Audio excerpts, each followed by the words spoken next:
Welcome, wrestling fans. Welcome to Curtain Jerkin. As always, I'm your host, Jacob Grondy, reporting for the Main Event Marks YouTube channel and Near Falls Media, the Dragon Suplex Podcasting Network.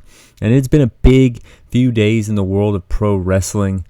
We're going to get into AEW. We're going to get into New Japan. We're going to be getting into WWE. We're also going to want to talk about Joey Janela at the GCW show in LA. He came out with a giant snake, not like Jake the Snake, but like a python.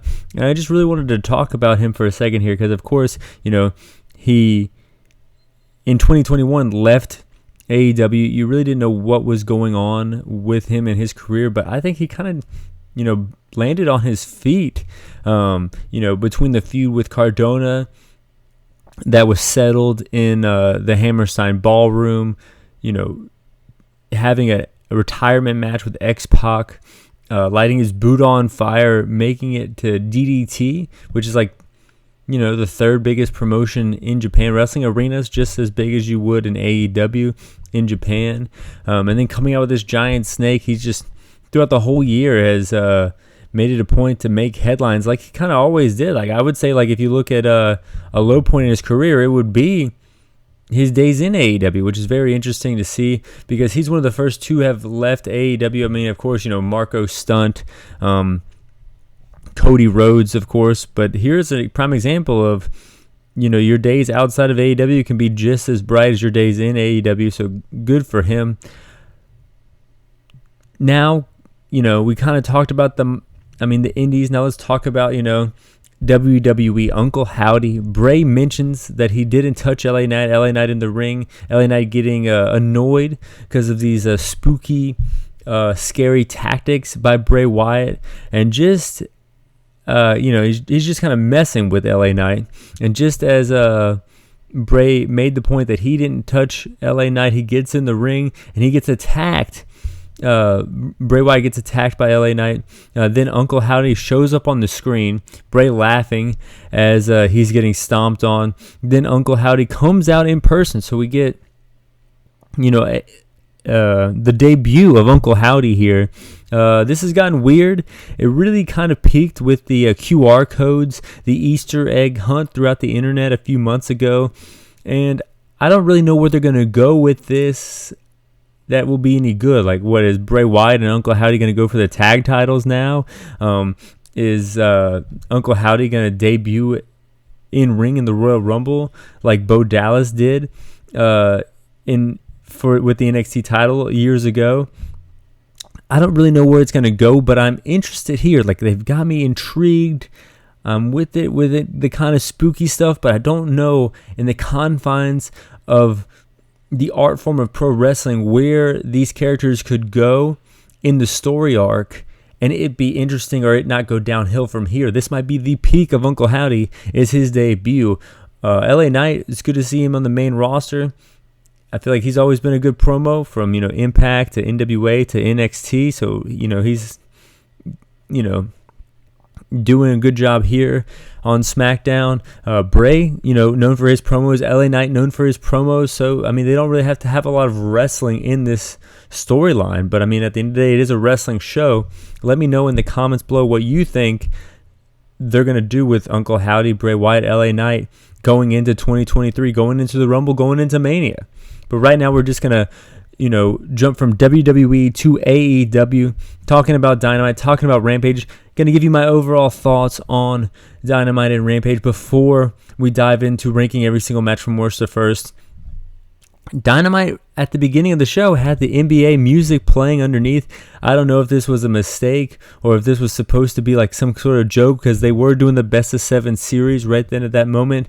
This also happened during Ethan Page's debut during the pandemic a few years ago, so it wouldn't be the first time that Turner had NBA music playing during Dynamite. If it was a joke, I don't think it really landed with me, and if it was a mess up, it wouldn't be the first time. The Acclaimed attacked by the TNA. I'm just going to call this group TNA. Sanjay, Satnam Singh, Jay Lethal, and Jeff Jarrett. This rivalry could be good. A lot of veteran guys, carrying the storyline, and then you got, a team as super over as the Acclaimed could carry it on the mic. I'm ready for the diss track from Satnam Singh back at Max Caster or something like that. Jericho Appreciation Society promo setting up the match for later on. One of my favorite matches of the week. Blackpool Combat Club promo. Why are they called Blackpool Combat Club? Still, I don't know. Let me know in the comments. I can't figure it out. The only member from Blackpool has left the group and the promotion. Swerve video package. This was well done. Marvez interviewing Hangman here. I thought this was pretty well done. Hangman, of course, has concussion issues, playing off of what really happened in real life, him getting a concussion against Moxley. So him and Moxley are feuding now. He's continuously getting concussions, and he kind of delivered like a heartfelt promo talking about when he was put in the ambulance. They asked him the name. They asked him what city he was in. They asked him how old he was, and he could answer every single question, but then they asked him what his son's name was, and he didn't know the answer for about 2 hours. I don't know if this was a legit story or not, but it was heartfelt nonetheless, and a great way to kind of get this concussion angle over, with me at least. Jumping over to Rampage, Mox calls out Hangman, and he comes out, and they brawl, so I don't know if he has another concussion. I loved it. JR loves it. You can really tell when JR actually likes something because he just plainly states it, which is cool. Dax and Cash show their ass to the crowd. We'll talk more about them a little later. They had a good promo. Jade promo. I think she always kills it. Red Velvet seemingly throwing shade at Jade. I don't know where this is going to go, but the baddies had already lost Kiera Hogan. I mean, Kiera Hogan and Red Velvet, I can see that being a good tag team, just like they were in the baddies, but maybe a face tag team to go against, Britt and Hayter, maybe go up against, Jade, maybe go up against Bunny and Ford. So there's not a lot of face tag teams in AEW, and I think that these ladies could fill that void if that's where they're going. But now let's rank every single match from AEW television this week, from worst to first. Number 10, Wardlow and Exodus Prime. This guy has a sick name. The Texas wrestling scene must be pretty good because, Action Andretti was a great name. Exodus Prime is a good name, and both of them impressed me, and it looked like impressed the crowd here. Of course, this dude popped up on his head while getting powerbombed. Powerbomb Symphony 1, 2, 3. Wardlow gets the victory and then calls out Joe. Joe pops up on the screen and pretty much denies Wardlow's offer, just like the king of television should do. Number 9 out of 10, House of Black versus The Factory. House of Black needs to just destroy everybody until the best of 7 series is over, and then I think the best of 7 series would be best if it's won by the Elite, and then you would have House of Black versus the Elite, what would be, I think, a fresh feud rivalry, especially since House of Black already feuded with Death Triangle earlier this year. Julia Miss Camarado. Everyone gets over on Camarado here. I don't know if every time he's on TV it seems like something's happening. This guy's got size. This guy's got a good look. And apparently he helps write Max Caster's raps, I heard in an interview with Max Caster. So he's got a little personality. So, I mean, I'm not going to say total package, but, a definitely well-developed superstar here who just gets abused every time he's on TV. Black kicks the head off of someone and they get the victory. 1, 2, 3. Number 8 out of 10, Brian Cage versus Jungle Boy. Standing on the second rope, not the turnbuckle, but the second rope, hitting a suplex. Always nice. Love seeing that shit. Nana on the apron. Ref distracted. Cage takes advantage, but Jungle Boy ends up rolling up Cage 1, 2, 3 to get the victory. Stokely Hathaway pops up on the ramp. This guy can talk. I love this guy on the mic every time. And then Jungle Boy Jack Perry gets attacked again by Big Bill and the crew. Number 7 out of 10, Britt Baker versus Blue Sky. Britt Baker has developed a nice reputation for herself, being like the best woman in AEW, but the last few months, I gotta say, her matches really haven't stood out to me. I don't know, am I crazy? Let me know. Rebel and Hayter get involved on the outside. Neckbreaker, Sky Blue is holding her own here, dueling chance at one point, but Blue cannot land her finisher. Big stomp. A big stomp was in the finish in back-to-back matches here. Or not back-to-back, but the same show within the same hour. The big, bounce off the ropes, hit a big curb stomp. Mox did it, and then Britt did it too for her finish. 1, 2, 3. Britt gets the victory. Number 6, a rare women's match that is better, in my opinion, than the Britt Baker match. Ty Mello versus Ruby Soho. Ty attacks her before the bell. Germans from Soho. Ty gets the advantage on the ramp. Soho gets the advantage by bashing Ty's face into the turnbuckle several times from the top, the middle, and the bottom. Chop battle, working snug. Destination unknown, 1, 2, 3. Soho gets the victory and revenge on Ty Mello for breaking her nose, but then gets attacked by Ty Mello's partner, Anna Jay, after the match. This shit ain't over yet, not by a long shot. Number 5 out of 10, the 8-man tag that wrapped up, main evented, headlined Rampage. Last month, Wardlow was like in every main event on Rampage, but this month it looks like Orange Cassidy is on every main event on Rampage. I think both feuds have suffered from it just having the exact same time slot on the show. They kind of seem stale. It kind of seems like you're wrapping up your week of AEW and you got to finish up with this one. Just mix it up a bit. It just kind of seems lazy to me. But in the body of the match, Seven and Beretta lock and horns, Trent versus Trent action here. The best part of the match was Bunny and Ford getting kicked out, getting kicked out of the ring by Rimsberg. Danhausen pulling an Eddie Guerrero here. Referee was already suspicious of Bunny, who actually kicked Cassidy in the balls, but then Danhausen gets in the ring, looks at Ford like he is, very sneaky, very evil, and then falls down holding his balls as if Penelope Ford kicked him in the balls. And then that's when the ref turns around, sees what he thinks has happened, and sends them both to the back. Perfect comedic timing from the Bunny, from Ford, from Rimsberg, and Hausen here. Good shit. And then it was cool to see Dustin Rhodes in this match. Maybe this match should have been ranked a little higher now that I'm reviewing it. The Shattered Dream spot was a good spot with Cassidy doing the slow motion kicks. Orange Punch, Bulldog from Dustin Rhodes, 1, 2, 3. The good guys, the best friends, and Dustin Rhodes get the victory. Number 4. Action Andrade and Chris Jericho. This match was fun, and I have to say it roped me in a bit. I thought this was just going to be, Jericho, angry Jericho, just mauling over a jobber here. But of course, that's what you were supposed to think. They tricked me, and they looked like they tricked all of Texas here. At the beginning of the match, you tapped out chance. Codebreaker 1, 2. Action kicks out. Action hits a split-legged moonsault. Jericho gets his knees up. Judas effects. Action ducks. Jericho takes him to the outside. Can apply the wall. Standing shooting star. 1, 2, 3. Action Andrade gets the victory over Chris Jericho. Will this be a Fandango victory? Will this be something more? We don't know yet, but man, this was cool for Action Andretti. He got a job, and I put online, who do you like better, AR Fox or Action Andretti? And Action Andretti got the poll. He won the poll. I don't know if it's a recency bias. I don't know if people know who AR Fox really is, but those are the two big signings this month in AEW, in my opinion. And Action Andretti got the nod from the Curtain Jerkin faithful just for one match.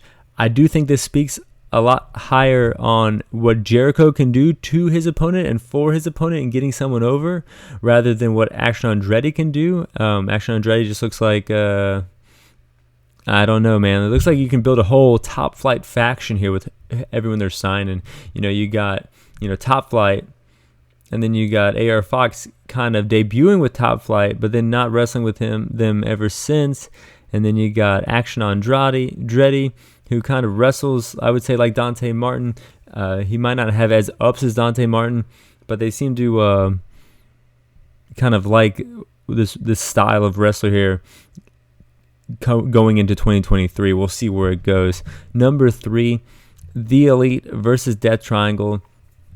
These matches are too hard to review and write down what actually happened, move by move. I enjoy it more than it seems, but I don't think I enjoyed it as much as I thought I would. Tightrope walk by Phoenix, German suplex by Pac, Omega going off, hitting the You Can't Escape, Black Arrow, no one home. Nick at one point has an ankle injury, has to go to the back, and then he comes out. I think this Best of 7 series, other than just like the framework of being Best of 7, is really influenced by like the NBA. I know the Young Bucks really like the NBA, and I mean this whole thing where faking the ankle injury, going out and then coming up to get that pop, it kind of just reminded me of some playoff finals where you see, the star having to go off but then coming back, like maybe Michael Jordan's flu game or something like that. I don't know. Am I crazy here? Let me know in the comments below. But Death Triangle uses a hammer.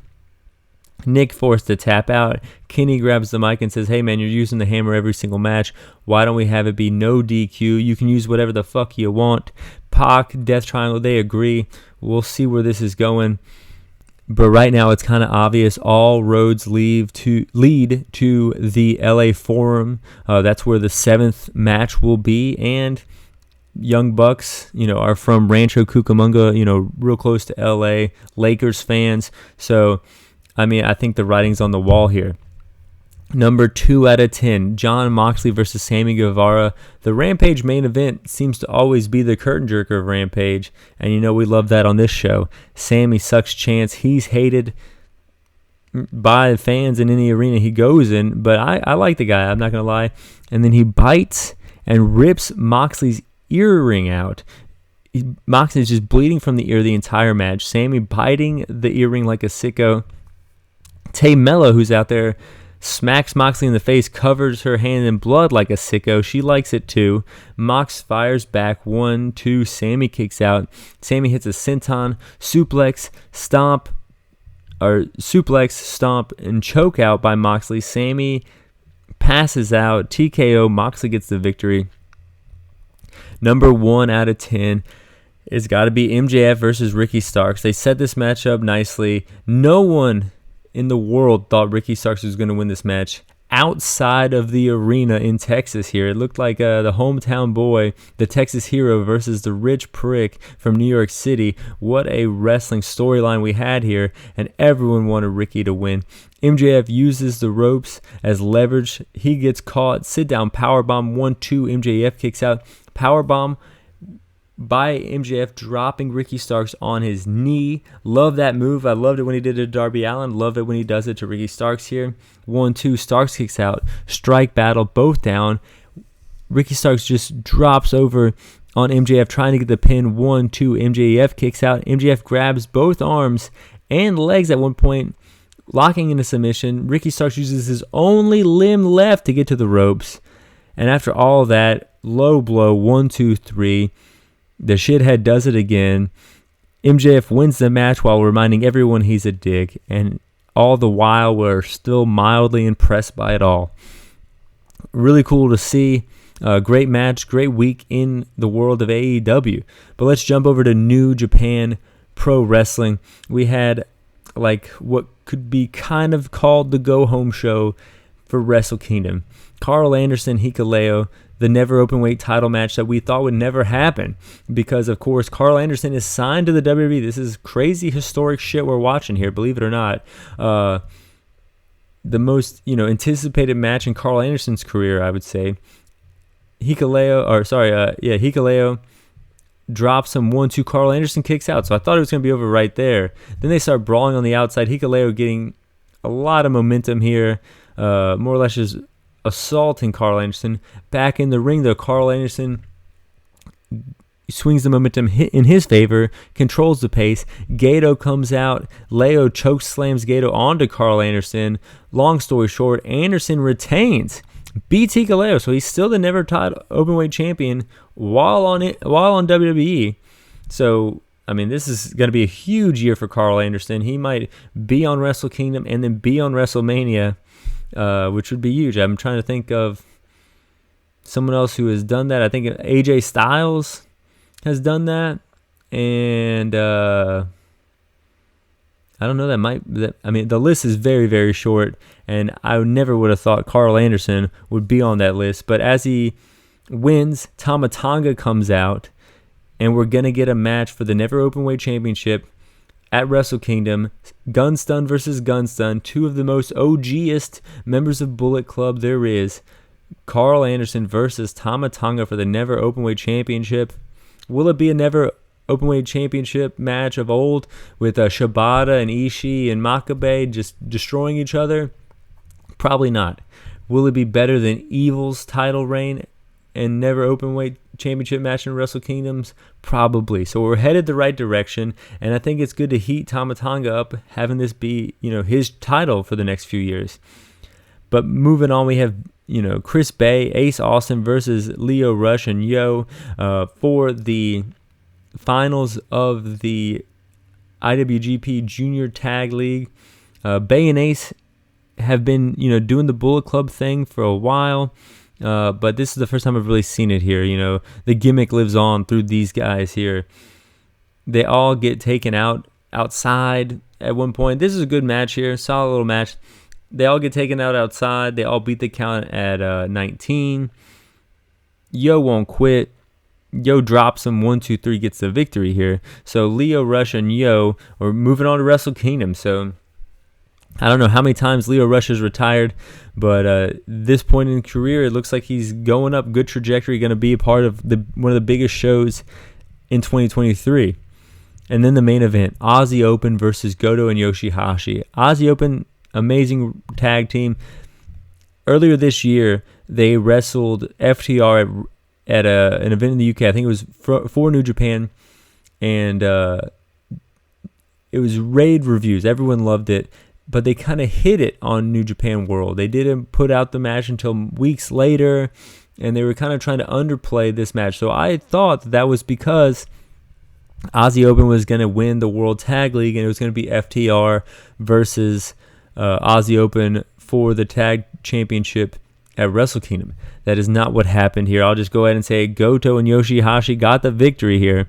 So it's going to be Goto and Yoshihashi versus FTR. So that makes me think, just like I was talking about with the ROH review, that FTR is going to drop these IWGP titles just like they dropped the titles to the Briscoe. And then probably at the end of Triple Mania, we're going to have them drop the AAA championships as well. 2022 was a good year. 2023 is going to be a wake-up call. And also, from what Dax Harwood thinks, is that his contract is up in April. So if his contract is up in April and you've gone around the world, you've done everything you need to do, you've proven what you need to prove, why not sign back with the WWE?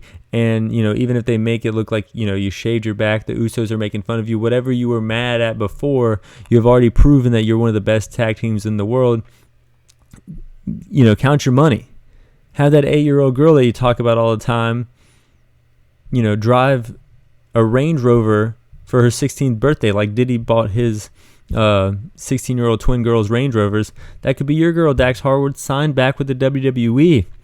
But let me digress here. We're talking about Wrestle Kingdom. We're talking about wrestling. We're not talking about P Diddy. But I guess if we are kind of going down that hip-hop rabbit hole on a wrestling podcast, did you guys hear about Birdman? He doesn't like his birth name. He wants to change his birth name. So all along, it was Birdman that did not have respect for his name, not the other way around. Plot twist at the end of 2022. But let's break down this Wrestle Kingdom card. Opening match here, exhibition match. It looks like, two young lions kicking off a Wrestle Kingdom. Wait, this can't be right here. This can't be right. Is this? Yeah. Two young lions kicking off a Wrestle Kingdom. We have, I'm going to butcher these names, but I'm going to say them. Ryoe Iowa versus Bolton Oleg.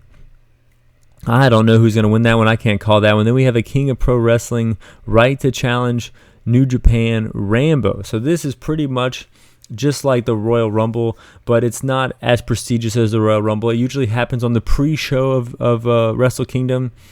Maybe we'll see these young lions pull double duty that night. I don't know. It usually has some names from the past, some comedy characters from independent Japanese wrestling, some people from New Zealand, some people from Australia, some people from America, all making their name on the New Japan Rambo here. I can't call who's going to win that one either. Most boring prediction special ever. I'm not calling the first two matches. But then we have the Antonio Inoki Memorial 6-man tag match.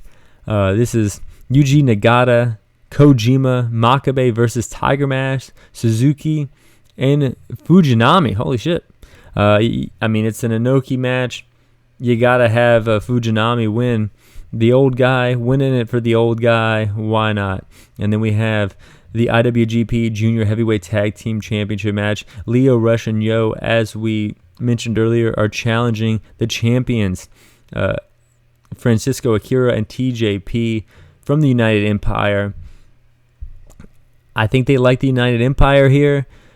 They're the new faction that they keep trying to put over, and I think Leo Rush and Yo, makeshift team. The makeshift team is losing, and maybe we get a little feud with Leo Rush and Yo.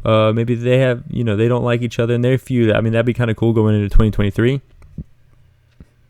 And we have the IWGP Women's Championship match. Tam Nakano versus Kairi Sane. And this is her first title defense.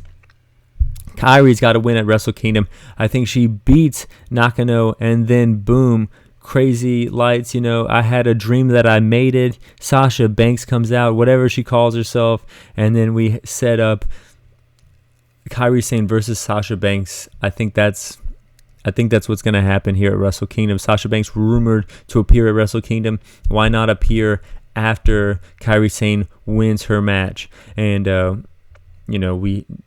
her second title defense is probably her biggest title defense, probably the biggest match in Stardom history, Kairi Sane versus Sasha Banks.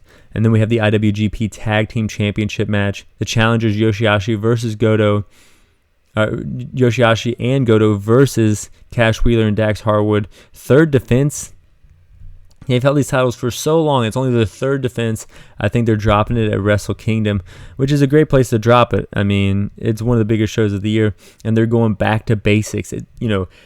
Anytime you see guys like Goto and Yoshihashi with the tag titles, it feels like you're just starting out at base level again. And maybe they'll just be placeholders for Aussie Open to win it. We'll have to see what happens here, but I am going with Yoshihashi and Goto beating FTR. Rin Narita versus Zack Sabre Jr. for the New Japan Pro Wrestling World Television Championship tournament final. So they're waiting a super long time to have this final. I already thought Rin Narita had this title, and I'm going with Rin Narita. Zack Sabre Jr. is already solidified. This match is 15-minute time limit, which much like the NWA did, where they had like a 15-minute time limit, so it kind of had an organic reason of why the match was so fast-paced. I think Rin Narita is going to steal one because of this fast pace, so Zack Sabre Jr. really has nothing to lose here, and Rin Narita is going to get solidified as the person who's going to hold this title first. Never Openweight Championship match. Carl Anderson versus Tama Tonga. We already talked about it. The shock heard around the world. Carl Anderson still has the Never Openweight Championship, which I think that just means that he's just going to drop it at Wrestle Kingdom to Tama Tonga. Gunstun versus Gunstun. Don't be stunned if Tama Tonga leaves Tokyo Dome with the Never Openweight Championship. Then you have the Kaiju Muda last match ever in New Japan. So, of course, we know Muda is doing his retirement tour, going around the world, wrestling Sting, wrestling, in his home-based promotion the last few years, Noah. And here he is, six-man tag, Shota Umino, Hiroshi Tanahashi, and Muda versus Bushi, Sanada, and Naito. It's a six-man tag. Bushi's taking the fall, and we have the good guys winning, Umino, Tanahashi, and Kaiji Muda. IWGP Heavyweight Championship match. IWGP Junior Heavyweight Championship match. Master Wato, Hiromu Takahashi, Taiji Ishimori, the champion, and El Desperado. I mean, one of these things is not like the other. Three of my favorite wrestlers in the world right now, and Master Wato. I think he's taken the pin. I'm saying El Desperado gets the victory here. Why? I don't know. Then, 60-minute time limit. What is this? LEC presents IWGP US Heavyweight Championship match, double main event. Kenny Omega, the person who first held this IWGP US Championship, versus the guy who I want to say made the IWGP US Championship. This title was kind of a joke before Will Ospreay grabbed it and kind of made it more prestigious than the Never Championship. And then you had the merger of the Intercontinental and World title, merging together, which kind of helped this along. But I never would have thought the IWGP US Championship match would be a co-main event on this show, but Will Ospreay did it. Kenny Omega ain't taking this title. He didn't want the title when he had it. So I think, this match is going to steal the show. This is going to be the Steamboat Savage of a card full of Steamboat Savages. Will Ospreay will beat Kenny Omega in the Tokyo Dome, and Kenny Omega will go back to being a goofball on AEW television. Then we have IWGP World Heavyweight Championship match.